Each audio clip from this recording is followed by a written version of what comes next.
While my parents were conservative, I was ambitious. While my parents were calm, I was aggressive.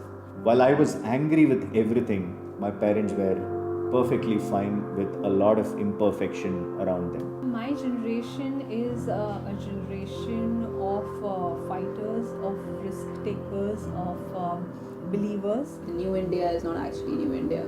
We are at a crossroad. We caught in a dichotomy of, old ways and new ways. Thought it was heading towards a revolution and a lot of things would change. But again, the hopes have kind of turned into a little distant dream. Don't turn into someone who's just asking to be fed information, rather go searching for it. I live for myself and I have my own space and my own little world. We are this generation, we ourselves have just misused the word love.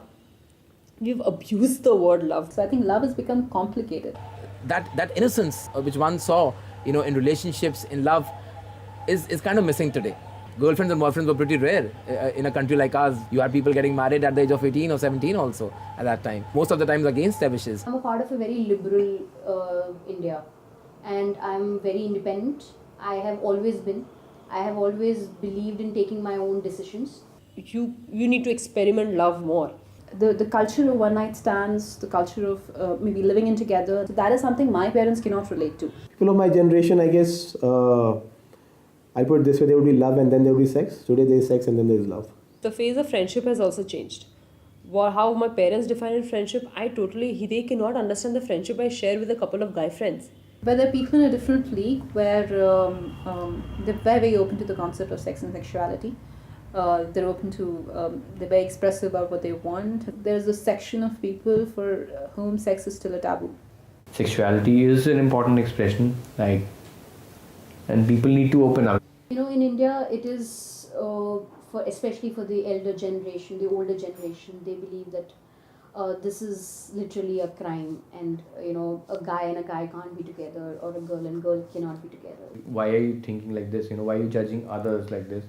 If somebody is a homosexual or a lesbian or transgender, it's also very natural. If somebody has to live their life their way, it has to be. You have to respect that decision. Valentine's Day was the big thing happening in India, and in small towns, like these groups would used to go to these parks where the couples used to hang out and beat them up and throw them out. Cops were also doing that because they felt it's a Western concept. Valentine's Day and things have to be done within curtains or within limits. There was this one incident in Bangalore where on one Valentine's Day, there were people who just marched into, like moral police, they marched into a pub and physically lifted women and men and just threw them bodily out of the place. People started protesting symbolically, and they sent out pink underwear to the person who sanctioned these orders.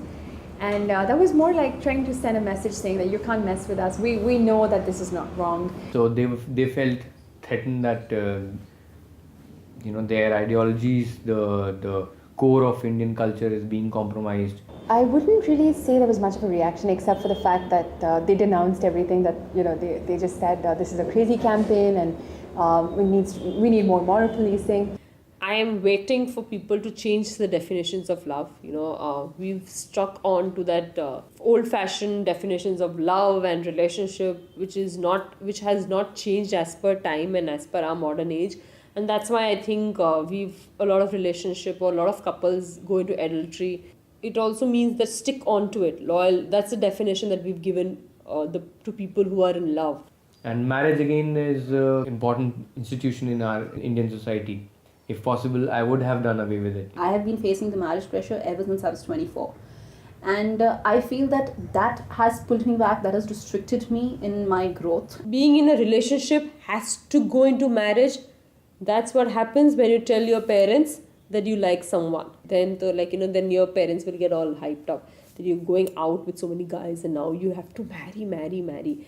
Yeah, I've been a soft rebel all along. So when on every issue, I've when the idea of marriage was proposed in front of me, and when they initially proposed, they thought that at 24 they proposed it in front of me. So eventually, I'll actually start relating to it and actually start looking for someone. So I feigned abdominal pain or made some kind of excuse. I'm 27 and I still feel I'm too young for marriage. My friend is 24 now. She's in this whole marriage thing, and her parents have started looking for a match. They've actually put her on house arrest. When I was getting married, that can we do with a live-in relationship? Do we have to get married? So I was going through all those dilemmas myself. Living relationships are restricted to the tier 1 and the metropolitan cities in India. You won't find living relationships in small towns, etc.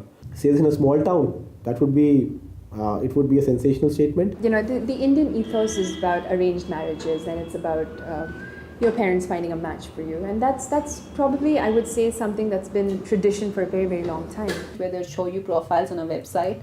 I'd make some random choices, and then the next step would be they want me to meet the person. So right now, arranged marriage, is like a big thing that will cut me down if I actually step into it. It will cut me off from this adventure called life. I think we haven't yet evolved to a state where we understand that love is a language that your hearts can speak no matter what community, caste or tradition you belong to. First love marriage in their family was my dad and my mom's.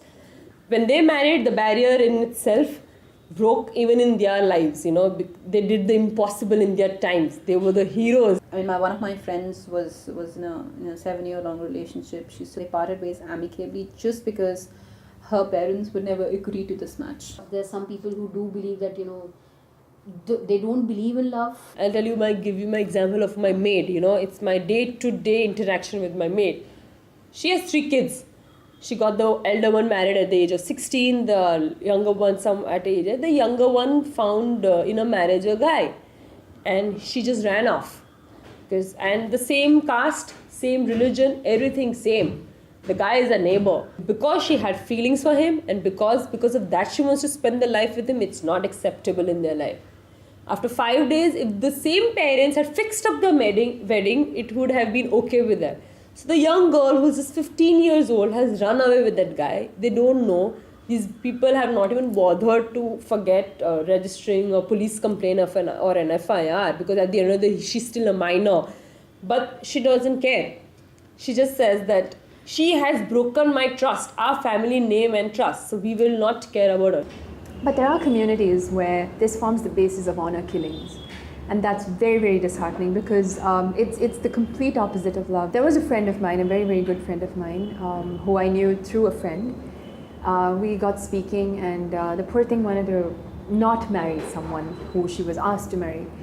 She refused, and the next thing we know, she's dead. We have so many more who face that.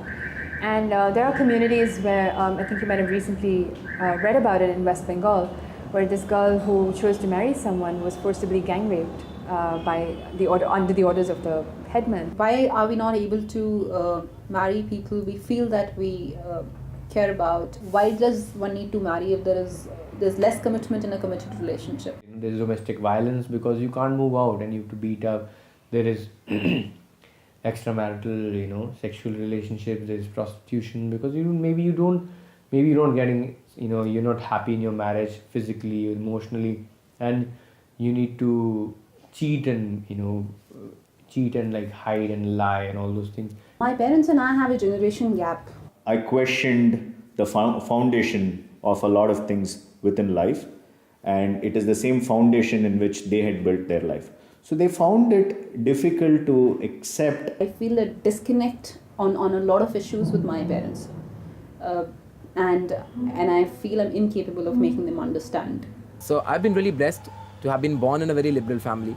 My dad always encouraged me that go and have, you must go and have a lot of girlfriends. Unfortunately, I was the one who disappointed him.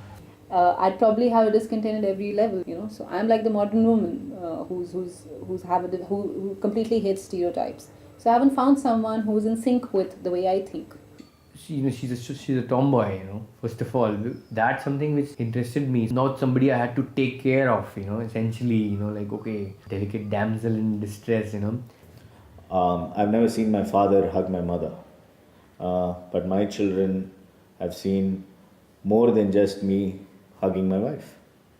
I kiss her in front of them. When I even show love to my daughter, it's that tight hug or that tight pinch, so much so that it pains her. So there have been times when You know, I've broken down, I've cried, and my daughter comes up and says, you know, Dad, you need to be tough. I think it's important that you need to tell or show how you love somebody or how deeply you love somebody.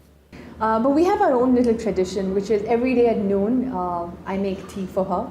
And we have our tea together. It's a little sacred little time between us. And if I can't make tea one day, I spend the rest of my day really gloomy. We don't say anything. We don't necessarily have to speak. But I look upon those 20 minutes as something that recharges me. It's there every day, and it's my happiest highlight of the day. Talking about love, the first person which comes to my mind is my daughter. I still remember the day when she was born. You know, that's the first time I saw her. So I was actually in awe and I didn't know what to do.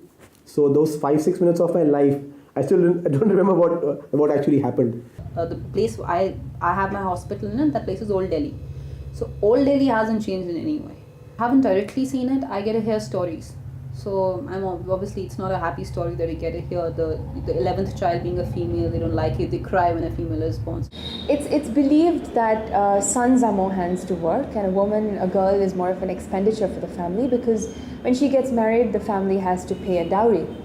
I'm not very fond of my hometown because in terms of my experiences have not been very good. Most of the people there are a little narrow-minded. They have very, very close thinking. They have a lot of female feticide happening there. The ratio is like 49:1. I mean, in India, you have this thing where judges have to declare the assets and their liabilities so that it's all transparent. So this one judge had actually listed her daughters as a liabilities and her son as an asset. The foremost question that surrounds women and girls in India is, should they exist? I've been a firm believer that women, they kind of are the backbone of any country you talk about, and they lay the foundation. And to me, values and tradition means, people need to grow up on the fact that you need to respect women or respect people in general. That is value and tradition. Value and tradition is not about wearing the right clothes. Love as a family is something that's been around in India. It's like an octopus that sort of spreads its tentacles with love and brings the kids right back. One of the biggest regrets that I have is I don't talk to my parents. We've had a relationship breakdown. I love my dad because there is this silent, selfless kind of giving, and it never stops. My mother has been my confidant, my best friend. See, love can take various forms. I think the greatest love which exists in the world is probably the love between the mother and the child. So I've been really fortunate that, my mother has given me so much of love that I don't think I can ever repay the debt of gratitude I owe to her, in any lifetime to come. So I think, the kind of love that I've got from, women in my life has been truly, truly profound. My daughter. The birth of my daughter. One thing I would not want to change is the birth of my daughter. I mean, that moment would remain with me forever.